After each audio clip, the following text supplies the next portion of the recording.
આપણે આ ભોગીની નિવેદિતા ટાઉનશીપની સામે જે એક ચારમાળિયા બનેલા છે એ 5 વર્ષ ત્યાં બનીને એમને પડ્યા જ છે, જેને કોઈને એલર્ટ નથી થતા, કોઈ રહેવા નથી આવતા અને અત્યારે ખંડેર થઈ ગયા છે. એની અંદરમાંથી સામાન સાધનો બધા ચોરી થઈ ગઈ છે. આપણે અનેકવાર તંત્રને જાણ કરવા છતાં કોઈ પગલાં લેતા નથી. એકબીજા ઉપર થોપે છે કે ભાઈ આપણું જવાબદારી નથી એમ કહીને થોપે છે, જેના કારણે આજુબાજુમાં જે સોસાયટી છે રહેવાસીઓ ત્રાસી ગયા છે.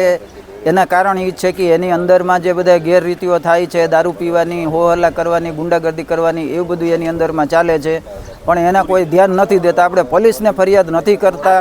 એની કારણ એ છે કે ભાઈ સત્તાધીશોને આપણે ફરિયાદ કરી છે, જેની જવાબદારી છે એ કરે. આપણે આરએમસીને જાણ કરી કે ભાઈ અહીંયા આવું બધું થાય છે, પણ આરએમસી કોઈ પણ પગલાં લેતા નથી અત્યાર સુધી. અને આપણે માંગ એમ છે, એ લોકો એમ કહે છે કે આપણે જવાબદારીમાં આવતો નથી, એ પોલીસની જવાબદારીમાં આવે છે ને તમે પોલીસને જાણ કરો. ભાઈ આપણે પોલીસમાં જાણ કરવા જઈ, પોલીસ જ્યારે તપાસ કરવા આવે આપણને ગોતે. હવે આપણે નોકરી ધંધા હોય એટલે નોકરી છોડી નાખો, થોડું પોલીસના ચક્કરમાં આપણે પડી એટલે આપણે પોલીસને જાણ નથી કરતા.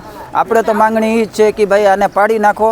પાડીને અહીંયા આજુબાજુમાં જે 4-5 સોસાયટી છે જેની અંદરમાં કોઈ કમ્યુનિટી હોલના ફેસિલિટી આપવામાં આવ્યો નથી, તો આને પાડીને સામે કમ્યુનિટી હોલ બનાવી નાખો અને પાછળ બગીચા બનાવી નાખો, એટલે બધાને ઉપયોગ થાય અને આ જે અત્યારે અવ્યવસ્થા છે એનું કાંઈ સગવડ થઈ જાય.